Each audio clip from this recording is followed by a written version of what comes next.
Energizing Uttarakhand, Effective Disaster Management and Connectivity role of PSUs is going to begin. So I would like to invite Mr. Umakant Lal, Chief Vigilance Officer, Dedicated Freight Corridor Corporation of India, Ministry of Railways. And then District Information Officer, Rudraprayag, Mr. Sanjay Negi and his team. Mr. S.P. Shukla, Chief General Manager, Bharat Sanchar Nigam Limited.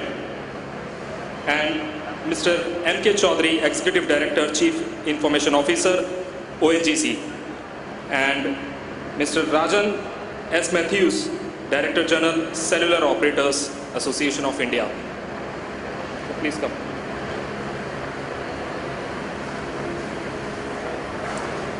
Mr. Umakant Lal, CVO of DFCCIL, will chair the session. So I would request Mr. Lal to kindly begin, chair the session.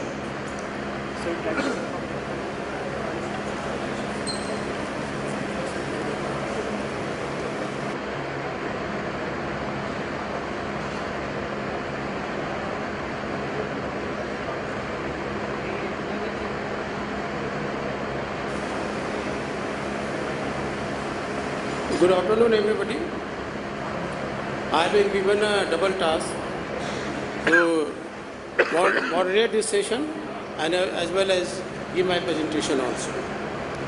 First, I will give my presentation in a very brief way, and then I will request my all the colleagues to share their views. The total time which I have been allotted to us is 30 minutes. We will try to do justice in 30 minutes. The effective role of PSUs and how to enhance states' connectivity. This was the initial topic which was given to me. Now in it, disaster management perhaps also been added. We'll see how we can do justice with so many subjects. You all know PSUs play a very pivotal role in the economic development of our country. They have created the industrial base in India. They have given the employment generation. They have done the balanced regional development. I will not go in detail because the paucity of the time. They contribute to the public exchequer. They do the development of ancillary industries. They do the contribution to increase agricultural production.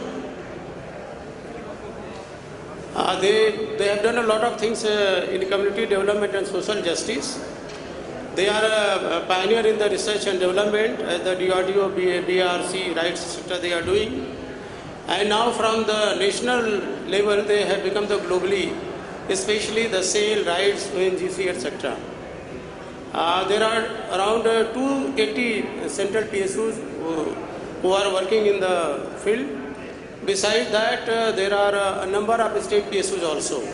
In Uttarakhand, I have come to know there are 24 PSUs. 20 are working and 4 are non-working. I would like to give us a little presentation on my own PSU. It is called Dedicated Freight Corridor Corporation. The genesis of this corridor, because of the main of 2-3 things. Whatever the existing lines of railway we have, that is not sufficient for running the goods train and the passenger train together. So it was thought by the government it's better to have a separate freight corridor and especially connecting the port and the mines area. And whatever the goods train now we have, they are very shorter and they run in a very low speed. The option was that upgrading the existing network, creation of new passenger corridor, and the creation of new dedicated freight corridor.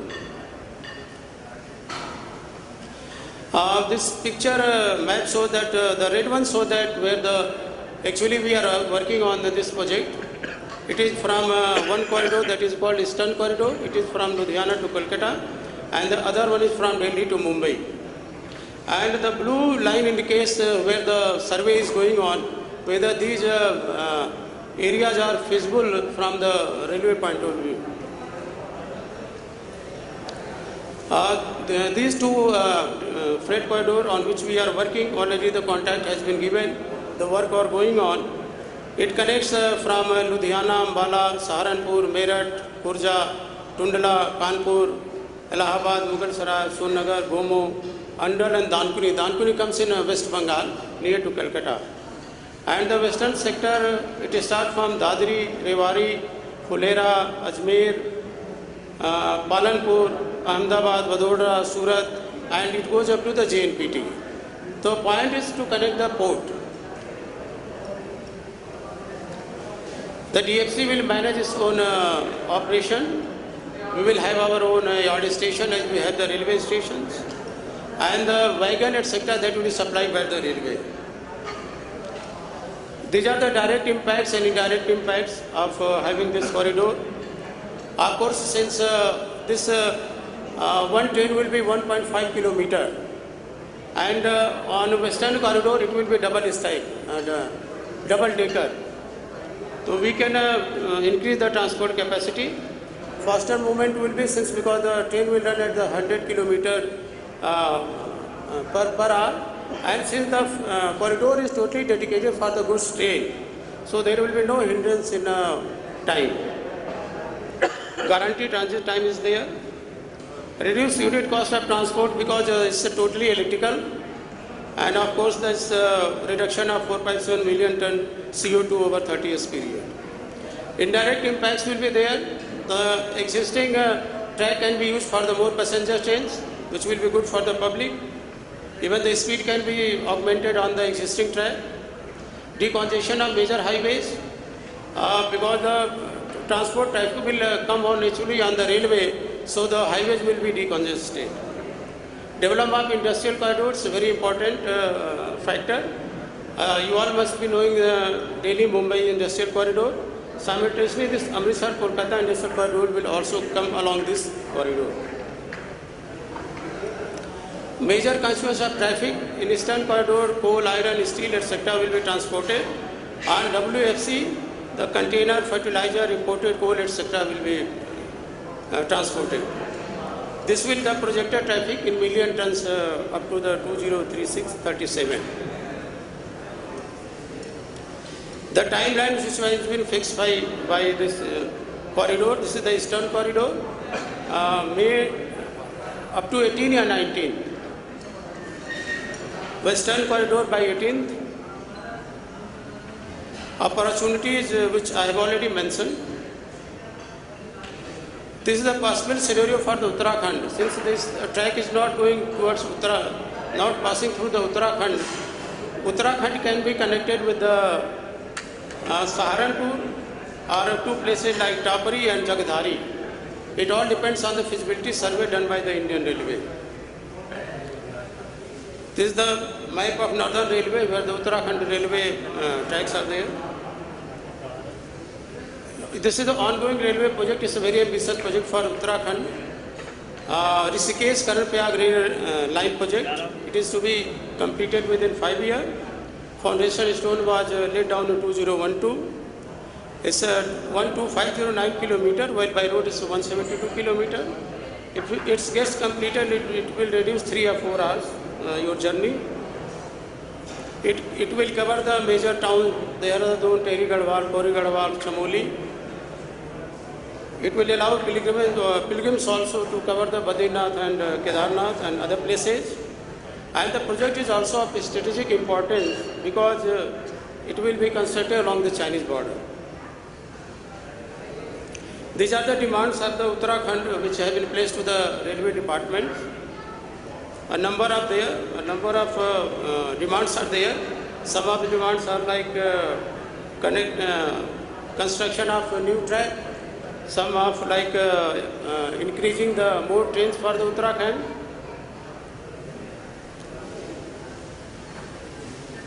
If all these projects are taken by the railway and gets completed, after of course the sanction of the railway projects in the railway budget, keeping with the feasibility survey, the scenario linking the track and the railway line position will be like this. Thank you.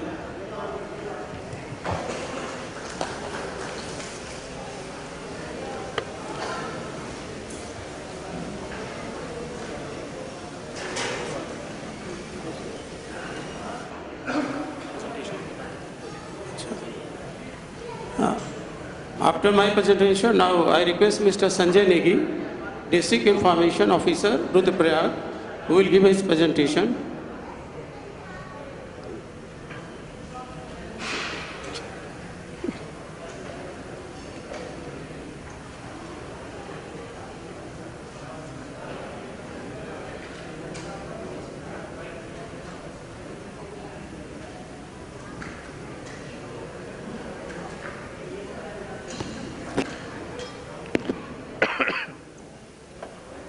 Good evening to all of you. I am DIO NSC Rudraprayag. I am representing on behalf of District Magistrate Rudraprayag. Post-disaster 2013, various IT-enabled services are running in District Rudraprayag for strengthening our disaster management authority and for communication network along the Yatra route and safety for yatris. These IT-enabled projects are local area internet network which is providing us various facilities, just video conferencing directly to Kedarnath from district headquarters and from our state headquarters. Other services, Wi-Fi zones are created on various halting points and various internet facilities are providing to the yatris.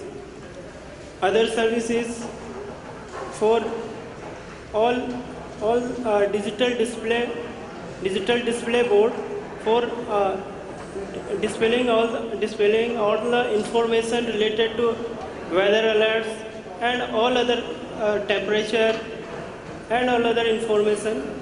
IP-based surveillance and SIP phone are installed at the various halting point for communication of sector magistrate, and other application was Sri Kedar Rescue Android application for safety of all the yatris.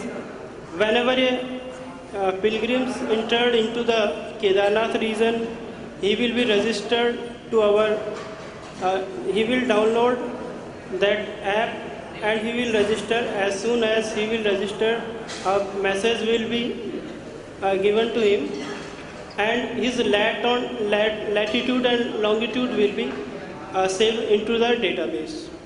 It will show all the resources, all important resources to the users, just like helipads, schools, all the MRP, health centers, and all other halting points. Based on this application, he can see all important contacts of sector magistrate, all other government properties.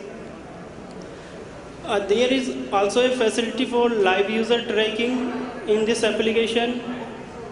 We can track the user if his internet connectivity is on. We can track where he is going. Other facilities, emergency button for sending requests for food requests, medical requests, or evacuation requests. As soon as user will send the SMS, will go to the admin panel and it will show his latitude and longitude from which we can get his exact location where the user is. Other application is RFID tagging for all the tracking of ponies. Other application is biometric registration. Apart from that, for various NGO, corporate sector and trust, various rehabilitation and reconstruction work is going in the Kedarnath. So all this information, district administration launched the application eUttarakhand'15, in which there is a blog facilities for user interactive and for inquiry and other facilities are to show all the rehabilitation work going on in the various sectors such as schools, schools, shelters, livelihood projects, and healthcare. So, first of all, I will request to Mr. Rohit to come on the stage and present his project, Local Area Internet Network. He will show the live Good afternoon. I am representing DDMA. Okay, DDMA Rudraprayag strengthened by the state government as a PIU to strengthen the disaster management cum mitigation operation of the district and to give pace to the ongoing reconstruction work in Kedar Valley. Project for strengthening of communication network along the Yatra route is sanctioned under SPAR worth rupees 460 lakhs. Budget also received from SDMA for various projects. Projects which are being implemented or already implemented by the Rudraprayag are local wireless internet along Shri Kedarnath route, tracking of routes using high frequency RFID antennas, Shri Kedar Rescue Android application, automated digital display boards, and rebuilt CSR portal. So the history is, during 16-17 June 2013, more than 4,000 pilgrims lost their life in the Kedar Valley, and the quantum of devastation increased manifold because of the failure of the communication. Pilgrims and rescue agencies could not communicate with each other due to the failure of communication between the civil authorities, police and disaster. Affected people located in different locations, rescue and evacuation operation could not target the main public. Post-disaster BSNL mobile service, only voice and SMS services were there. There was no internet. The last place where the ILL of BSNL was there, it is Thata, which is 17 kilometers from Sonprayag, now the base camp of Kedarnath Valley. So, we started the project. First, we did the survey. After survey, we feel that there is some line of sight which can connect Sonprayag to Kedarnath and vis-a-vis all the major points on the Yatra track of 23 kilometers. So, the installation was done keeping all the guidelines of WPC, Wireless Planning and Coordination Center under DOT intact. All the civil work like earthing, excavation, filling up of RCC was done by the guidelines of RMP. The diamond installation was done at 11 points along the Yatra route. Earthing of each tower was done to a level of 2 ohms. Communication cables were put in a managed way and a throughput of 50 Mbps full duplex was achieved. We have put up a 24/7 electronic surveillance for critical points along the Yatra track. All the major critical points on Yatra track were covered up by the installing PTZ. PTZ means pan, tilt and zoom. It can rotate 360 degree. Base IP cameras. Live surveillance of these points is being done at Sonprayag, Kedarnath and at Lincholi. A network video recorder is placed at Sonprayag which has the capacity to record the videos for 5 simultaneous days. These are the snapshots which we have gathered on 25th, day before yesterday, जब बारिश आया. Using same network, we have formed a hotline. Means there is no wire.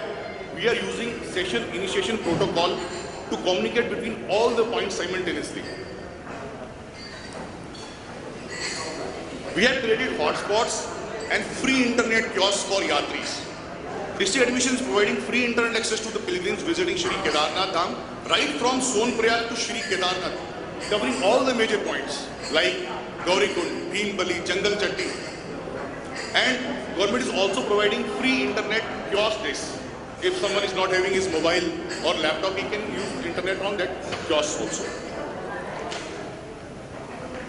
Another provision, we have given state administration to do video conferencing right from Kedarnath to DHQ Rudraprayag or to Dehradun also. We have also deployed LCD screens. Reason being, यात्री जब वहाँ पे आता थोड़ा डरा हुआ है आज की डेट में. तो नीचे वाला यात्री क्या करता है, वो केदारनाथ को देखना चाह रहा है कि वहाँ पे मौसम क्या है, बारिश तो नहीं हो रही है. और जो ऊपर केदारनाथ में जैसे परसों हुआ, नीचे सोनप्रयाग में क्या हलचल हो रही है, simultaneously we can access them. So this is a diagrammatic representation of what we have done basically there. And we have also got the ISO certification for this project. In Kedar Valley, we are not only tracking humans, we are also tracking ponies also. So there is a project by the name Tracking of Ewes using RFID. The scenario is same. The base project is again wireless network. We are using RFIDs, that is radio frequency identification, is the wireless use of electromagnetic field to transfer data for the purpose of automatically identifying and tracking tags attached to the public. Right. And the tag type we are using again, it's high frequency tag. I'll show you a diagrammatic representation how we work basically there. Suppose a pony starts from Sonprayag. The data will go to the central database system and we can identify the time when it reaches the main points of Yatra. There are some clicks about. Next, please.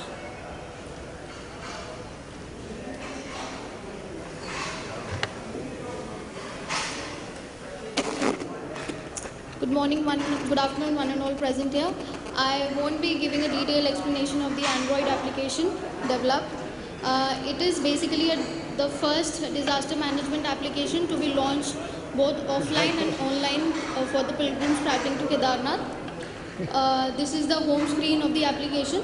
Once the user registers its phone number, they are automatically synced with the OTP they get on their mobile phones. This is the user home screen. Here you can see the green path is the main Yatra route, which is the new Yatra route, except for that which was destroyed last year in the floods. These are all the POIs we can see on the screen. Ma'am, we are requesting to please hurry up. Yeah, I'm just continuing. So basically, the user app provides a summary of all the tourist related information, and the help button over it provides 3 emergency types that the user can respond to, like food, medical and evacuation. This is the admin portal. Here in the blue balloon we can see all the tracking of the existing pilgrims in Kedarnath right now on the main Yatra route from Rudraprayag to Kedarnath. As soon as the user sends any messages to us, the admin portal, we get a message here saying its latitude and longitude, and the same is tracked on the map in offline and online feature both. Basically, to wind up, this is a measure to reduce the amount of devastation which was caused last year, and we are inculcating more features in it so that a foolproof disaster management application can be made. Thank you. Thank you.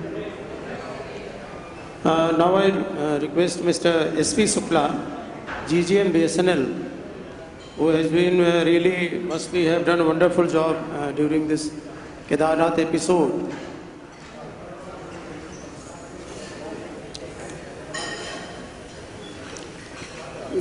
Friends, in BSNL we have been doing the job of the connectivity of different areas of Uttarakhand.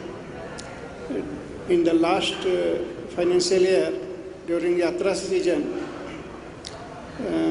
we installed 4 BTSs, especially for Yatra, Jhalmalla, Agastmuni, and then Incholi.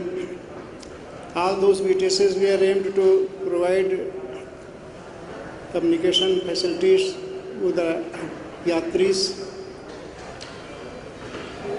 But somehow last year there was a less inflow of tourists, and in the meantime one of the BTSs at Lincholi was washed away during the winter season, and we have to build it up again. This year, Mr. Raghav Langar, DM Rudraprayag, and his team has been doing a commendable job in providing internet connectivity to the pilgrims. They took 10 Mbps connectivity from us and then provided Wi-Fi at most of the important routes. They have facilitated the pilgrims to use the internet, as my previous speaker has already told. And it is a very appreciable thing that he has taken the task and provided the communication facilities to the pilgrims. So far as correcting the inaccessible areas by BSNL is concerned, we have been doing it under the NOFN project. We are connecting all the Gram Panchayats, build 100 Mbps connectivity. One Gram Panchayat, Panjanhedi, was recently tested, and video conferencing was done with Delhi by our Honorable Chief Secretary of Uttarakhand, and some 5 more have been added in the row.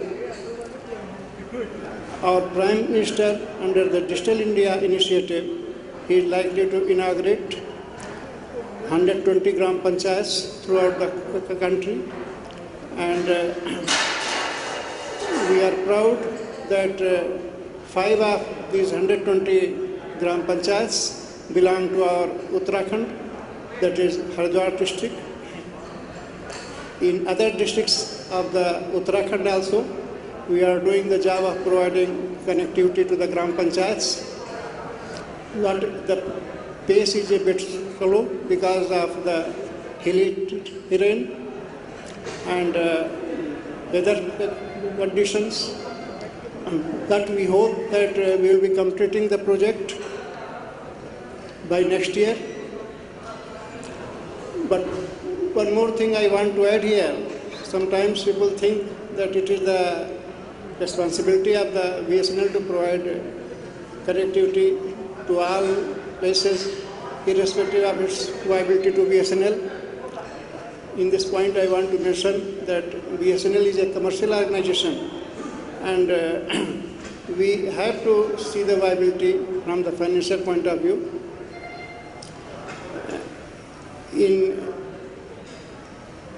In the programs which we are having with our resources at BSNL, we have been including more and more inaccessible areas. Some 150 BTSs have been made available to the state during the last year, and we have plans to add some 200 more this year. But one thing is very much important for all of us, that this connectivity, when we talk of smart city and so many applications of this new technology, this information technology, we should not forget that all these things are conveyed through our transmission systems, and these transmission systems assume importance in these smart city and whatever programs we are having for those smart cities. We need to lay more and more optical fiber cables, not only BSNL, every operator has to lay more and more optical fiber cables. These radio links will not be able to cater to the huge requirement of transfer of data in future. They need to install more and more towers. There is a perception among some of the sections of the public that these towers are causing harm to us. Department of Telecommunication has issued guidelines in this regard. They have quantified the radiation which are harmful to the humans and which are not harmful to the humans. So we have to analyze each and every case in the in reference of the radiation arms, we are seeing during the recent past that most of the towers of different companies were sealed and they were not allowed to operate the services. But the government of Uttarakhand and especially our Chief Secretary has been very kind enough, and they have taken initiative to resolve those issues, and most of the towers have now been made functional with his initiative. So we should think that we cannot get the services unless we allow them to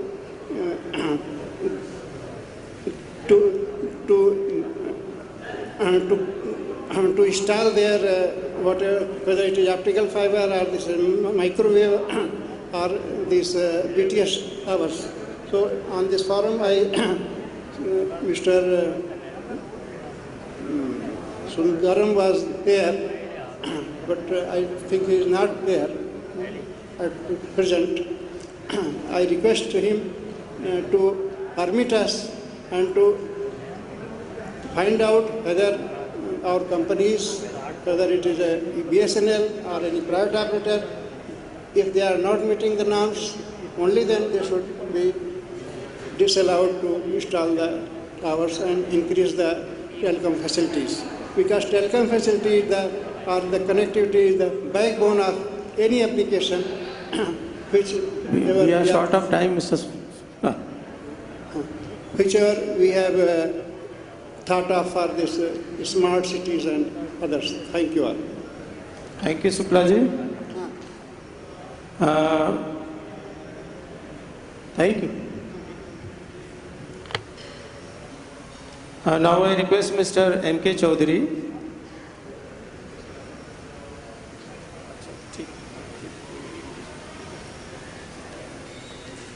ये यहाँ पर केदारनाथ का live streaming चल रहा है. Mr. Sanjay Negi is showing the live demonstration of Kedarnath temple. You can see now.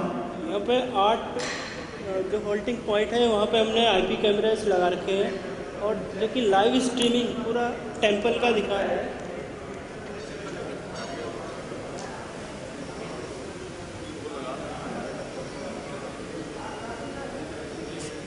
ये Kedarnath temple का पूरा लाइव चल रहा है इस time. Rohit ji, Only the photograph is there. It's not live. Huh? it's a live. Live. Yes. It's the timing. It's also showing date and timing.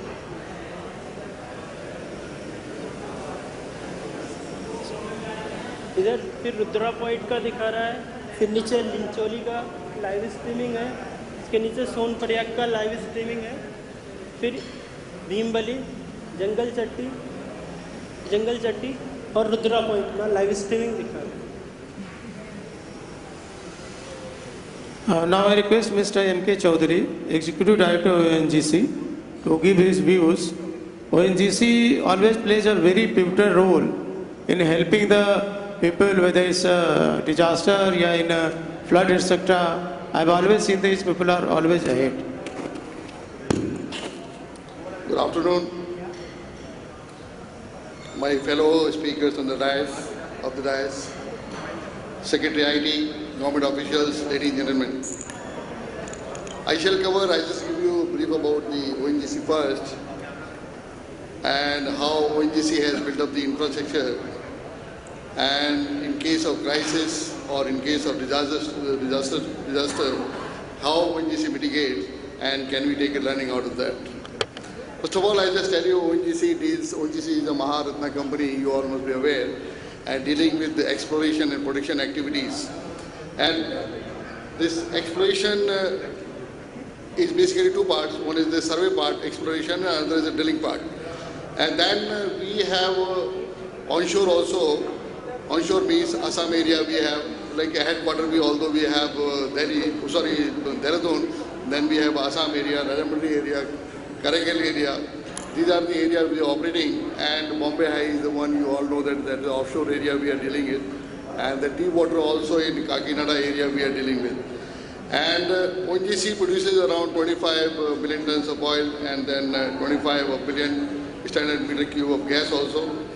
Then apart from that, naphtha and the kerosene also is being produced. And ONGC has a 0.5 million ton small refinery also in Rajahmundry. That is for to meet our own requirement of the naphtha and other things. And apart from that, the ONGC has a two subsidiary, OVL and MRPL. And MRPL, you must be aware, it was turned around after taking over by ONGC. Then OVL is the overseas arm of the ONGC, which is operating in 19 countries and is operating on 31 properties. And altogether, we produce around 50 million tons of oil with the joint ventures and ONGC. That's how we are meeting the requirement of India. Then I just go back about how the IT infrastructure was built. Initially, before 2001, we had a SATCOM company of the communication for the offshore that was built up way back in 80s. Then we have TDMA system was also built up. Then we have HF, system. Then apart from that, we have in silos some ERP system for the finance and MM and then HR. That's how the entire thing was operated. But again in 2001, ONGC carried out one study and engaging the consultant called the Promise study. And that's how the entire infrastructure was revamped, and we have gone for ERP. And ERP, we have gone for SAP, then we have gone for MM module, finance, HR, logistics, and total put together 27. We are one of the biggest implementer of the SAP in India. Then apart from that, the entire went across the India was created, and then land, then mail system also was created, then Active Directory and the security operating system, then SCADA system was also built up. Let me just tell you about the total WAN area, what kind of IT infrastructure we have. We have close to 7,000 servers, we have around 1,000 routers, then switches all close to 2,000. And total put together more than 1 lakh devices are being monitored online for operation. And apart from that, we have a mailing system, and in our own mail system, all employees have been given account, and the account is a lifetime account. There is no limit. The person can open and continue his account for a lifetime. Then in addition to the mailing system, we have built up some desktop video conferencing also. And on the mailing, wherever the person logs in, he can have a video conferencing also, either on offshore or onshore. That kind of system we have built up. And then we have access control also with the Active Directory. Everybody is in domain. That's how we done it. Then apart from that, we have a security operating center, and which is operational since 2011. Apart from that, major offshore installations are DCS control, and all the parameters are being monitored remotely through the SCADA here centrally for further analysis and further mitigation. Then we have EPNet also, another, we have a repository of exploration and production data for the further analysis. And subsequently there are being some challenges also being faced by us, and recently we have finalized our roadmap for 10 years, and basically we created 4 pillars out of that. One was IT ready infrastructure, that's how we have worked on. Then IT ready governance, then IT ready business, then IT ready people. And in the IT ready infrastructure, we have covered 2 parts. One is the communication part, one is the IT part. And that's how the LAN and WAN is being upgraded to gigabit. Right now we are going for that. Then we have also started working on the paperless. We have a target by October 17, we are going to have a paperless. And then apart from that, we have a SATCOM augmentation. And we have a SATCOM A-band also, and C-band also is operational across the remote areas. And then we have developed the buybacks also. And now the fixed buybacks is being phased out, so we are thinking for LTE also in our remote areas of eastern sector and southern sector also. And then apart from that, there are IT business area also, because nowadays, because of aging field, the oil production declines. You all must be aware the well produces, and with the time the productivity reduces.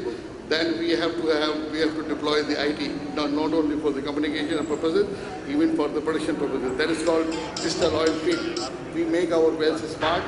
We go for a smart gas lift. We go for a smart flow modeling. Those kind of things are being deployed. Then apart from that, we have real-time operation of the drilling. Then we have virtual reality center. Then we have geosteering. By sitting here, we can know where my drill bit is going and how is the formation be going. So that's how the risky business percentage of, the risk is minimized by the use of technology. Those kind of technology being either working or some of the things are being deployed. And all my remote sites in Western region especially are connected with the broadband. We can have, we normally have a video conferencing. All our businesses of decision making across the India is being done on the video conferencing. And as the IT governance part, security operating center, I just mentioned about that. Then we are in the process of creating integrated security operating center. Then we have cyber security crisis management plan also to counter the cyber security attacks and the terrorism. Those kind of things also being planned. Then we have a public grievances portal also. In case any vendor, public or any employee has a grievance, we have a deadline within 15 days time. It is responded and being monitored by our chairman. Then we have other portals also for information to the vendors, to the employee, to the career people those are looking for career, or the graduate trainees for looking for some vocational trainings and all. Then apart from that, we have IT ready area also. Because deployment of the technology itself is not sufficient. We have to gear up, we have to market, or we have to make the people aware, or we have to motivate the people to use the IT. That's how we have one IT Chetna program, out of which we have trained around 14,000 people in 3 years. That's one. Then technology absorption also, specialized trainings also being conducted by us. Then we have knowledge management portal also is developed, and we are going for a database of knowledge management being built up. And regarding the disaster management, I would like to just mention about ONGC's operation being very risky. And you might have heard many times blowout. Because of blowout, there was a fire and the well was under fire for months together. And in case the blowout takes place in the onshore, then we have the SETCOM mobile man with us. We have a broadband also, and that's how we are in a position to create the video conferencing, and we are in touch. And those photographs are being examined by our experts, either sitting in US or in the base, to mitigate the issues. That's a way. But there are disasters taking place in the offshore also. You might have heard in 2005, on 25th of July, BSNL platform was under fire. It is very, very, very tricky situation. We have a platform, and on the 25th of July, there was a lot of high tides, and one of the person got injured in the boat. And normally from the boat, because we have a doctor on the platform, and they requested the passenger to be picked up. He had a finger cut. Then he requested to pick up him on the board, on the platform, but radio officer refused it. But again, we have, Indian mentality, soft corner, okay, let us pick him up. And during the high tide, the person was picked up. When the person was being picked up, the boat hit the riser line, where all oil flows in. The moment is hit the riser line, the entire oil spilled over on the boat, and boat engine caught a fire, and literally on the platform was burnt from the down. So that kind of situation. And then we had a little problem and mitigating, although we lost around 4 lives and 360 lives were saved at the time. And after that, we have conceptualized disaster May I request Mr. Chaudhary to conclude? Management system by creating a KU band, and we have the control available right in the headquarters in Delhi and in Bombay High to control the wells. That's the one. Then regarding the in the Bhuj incidents also ONGC contributed, but I'd like to just mention about disaster management, the preparedness, disaster, then response, then recovery, mitigation, risk and prevention is very essential part. We can prepare, we can have early warning system to the people, but the biggest problem is in case of disaster, everything, the communication goes out. So that's the area we have to plan very properly, and we should take a help of satellite communication, or rather, especially in Uttarakhand area, we can be in touch with ISRO and for the remote sensing and in case of landslide or any kind of disaster which is cannot be predicted, all of a sudden, so those images could be captured. Then we should think about carbon broadcast kind of thing. So, and maybe everybody could be given GPS gadget also. That's the reason you can track it. So we have to think it, and I think we all very much convinced the ICT plays a very vital role in the disaster management. Thank you very much, sir. Thank you, Mr. Chaudhary, for sharing your views.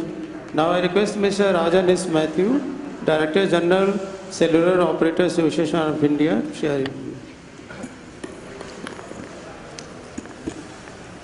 Thank you very much. Dignitaries on the dais, ladies and gentlemen.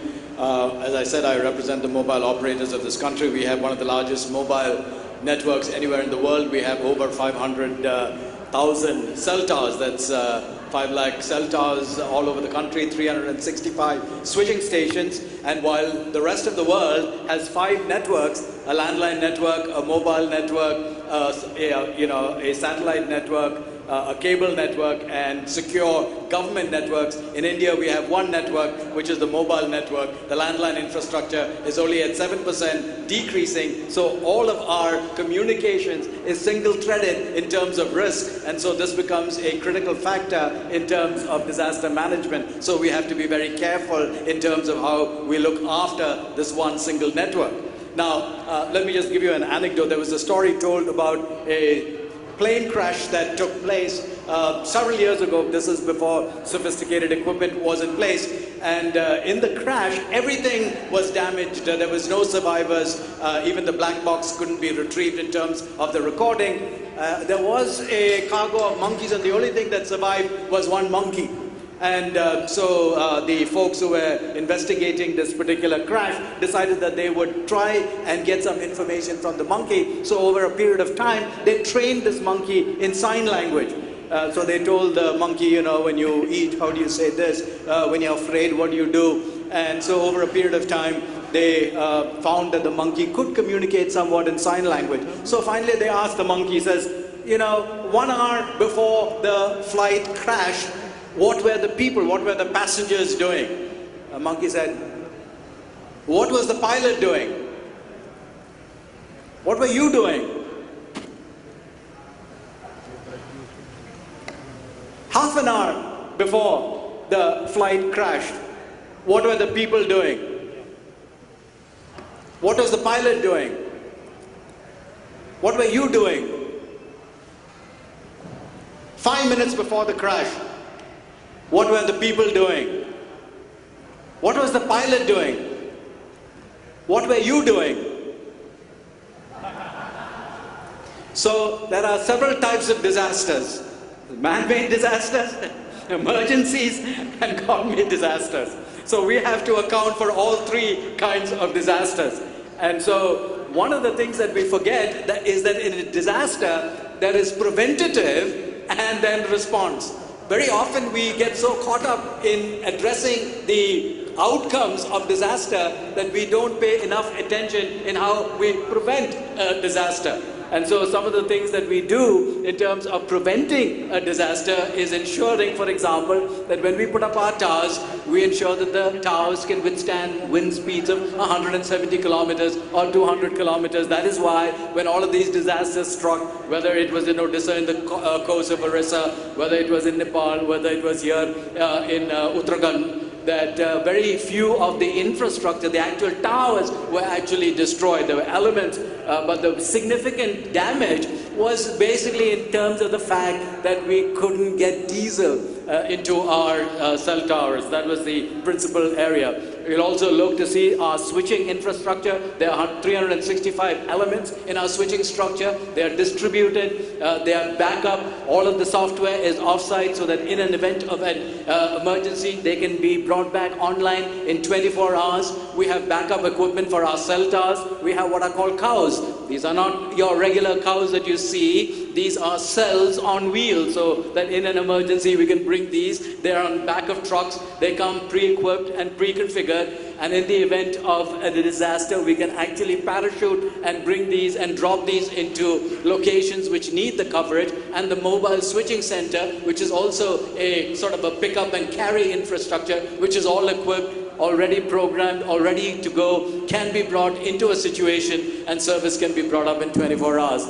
These are some of the things that we do in terms of standby. So every time we configure a cell tower, all right, not only is the cell tower powered by grid power when it's available, it has somewhere from 6 to 8 hours of battery life, and it has about 24 hours of generator life. So you can see that unless the disaster is of a long-term nature, we have the ability to come back very quickly. One of the situations that we found, as I said, in a lot of the disasters is that we couldn't get diesel fast enough to get our cell towers back in service. And so we are now coordinating with the governments to ensure that we have priority carriage, be it on a helicopter or road traffic or elsewhere, to be able to get our people with the fuel to the cell tower locations.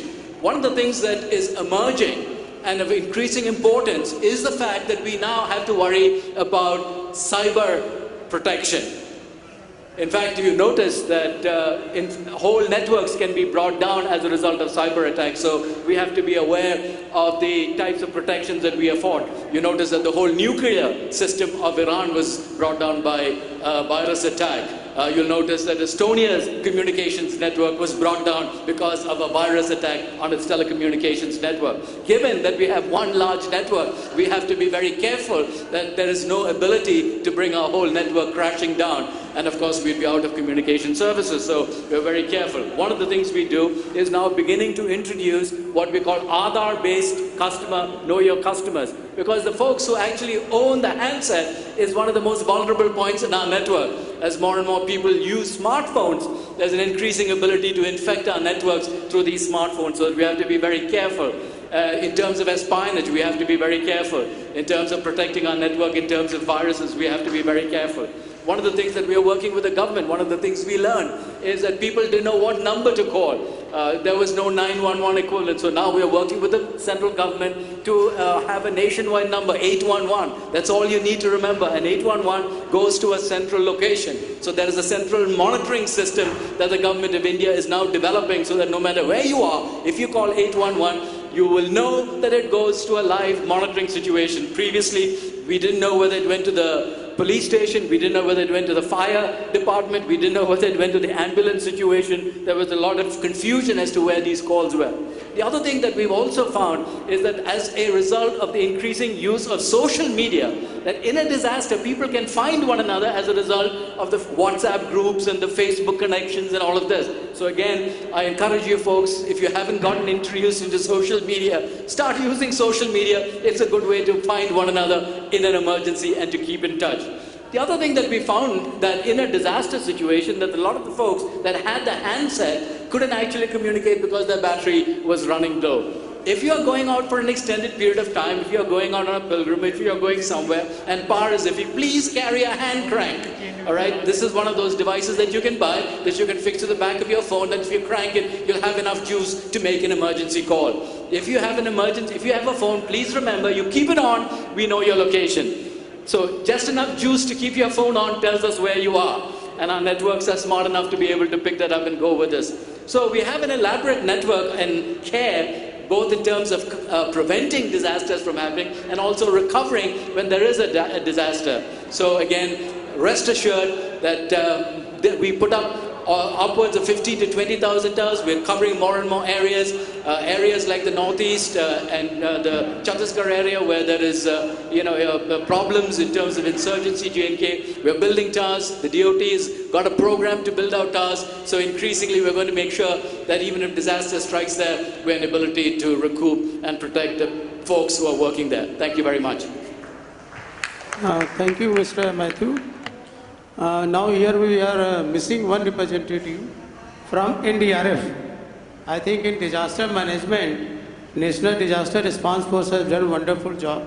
We all must appreciate their efforts, whether it was a flood in controlling in JNK, whether it was in Kedarnath, yeah, whether it was recently in Kathmandu. We all must thank them. Now if there is any question from the audience. No question? Thank you. Thank you so much, Mr. Umakant, sir. I would like to request CGM BBNL, Sri S.C. Kaushal and Srimati Sharma Iyer, National Coordinator of Spoken Tutorial Project, IIT Mumbai, to please be on the dais to give mementos to our dignitaries. Please. I would request you to kindly give them jointly, along with the photograph. Silent, madam, please. To Amit Negi ji, District Information Officer of Rudraprayag. Umakant sir, Chief Vigilance Officer, Dedicated Freight Corridor Corporation of India, Ministry of Railways. Then Mr. S.P. Shukla, Chief General Manager, Bharat Sanchar Nigam Limited. Then Mr. N.K. Chaudhary, Executive Director, Chief Information Officer in ONGC. And then Mr. Rajan S. Matthews, Director General, Cellular Operators Association of India. I would like to request to have a group photograph. You can come ahead, ma'am. This side.